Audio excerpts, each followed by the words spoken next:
मोहम्मद इब्ने अब्दुल्लाह आका नूर मिन नूर अल्लाह या अय्युहल मुश्ताकून बिनूर जमालिही बलगलुला बिकमालिही कशफत दुजा बिजमालिही हसनत जमीउ खिसालिही सल्लु अलैहि वसल्लम वसल्लिमु तस्लीमा आमीन। आयो मदीने वारो आयो मदीने वारो जग खुश थियो वासारो आयो पाक मुंहिंजो प्यारो वा आयो पाक मुंहिंजो प्यारो वा अरबी सजी उम्मत लाए थियो सहारो वा रब खे मुंहिंजो आका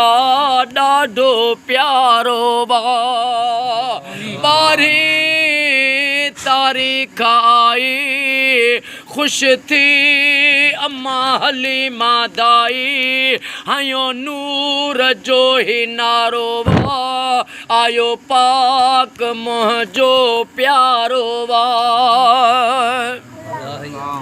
या अल्लाह या रहमान या रहीम या करीम रब जल जलालहू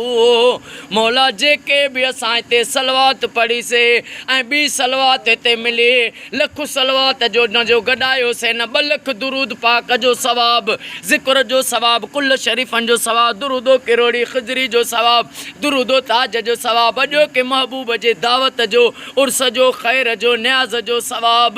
बारगाह रिसालत में ताजदारे मदीना सल्लल्लाहु अलैहि वसल्लम जी पाक ज़ात बाबरकात खे हदियतन तोहफ़तन पेश कयो से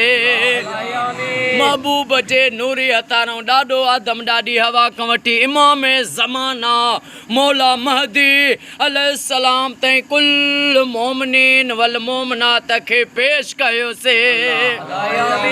जेके भी न दुआ में हथ खयूं वेठा आहियूं असांजा जेके भी वॾड़ा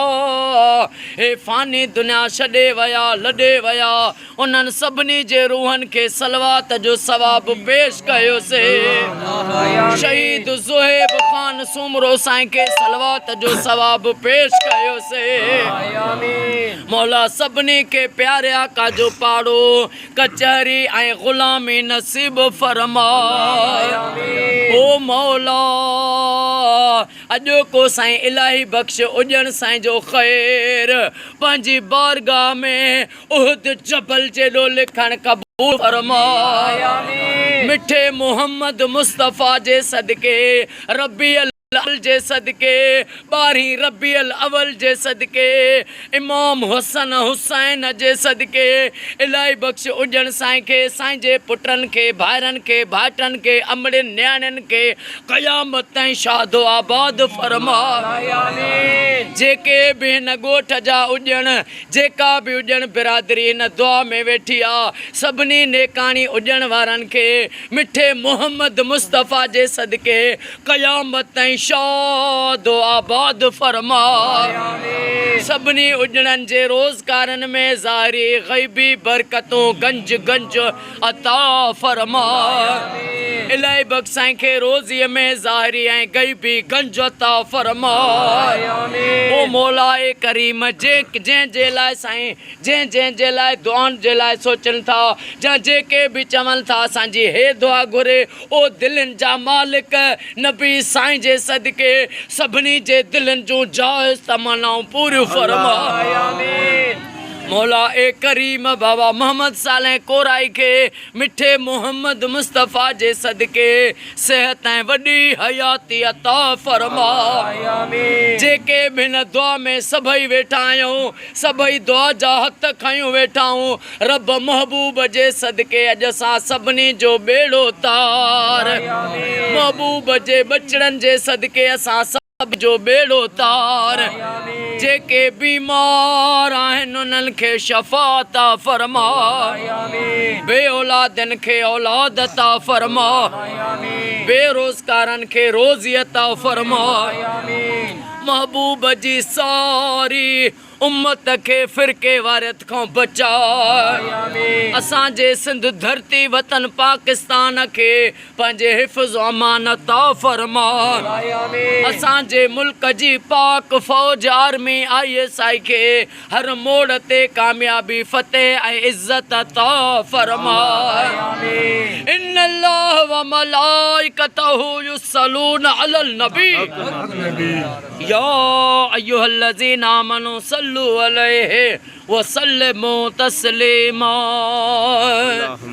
अल्लाहुम्मा सल्लि अला सय्यदना व मौलाना मुहम्मदिन्नल्लज़ी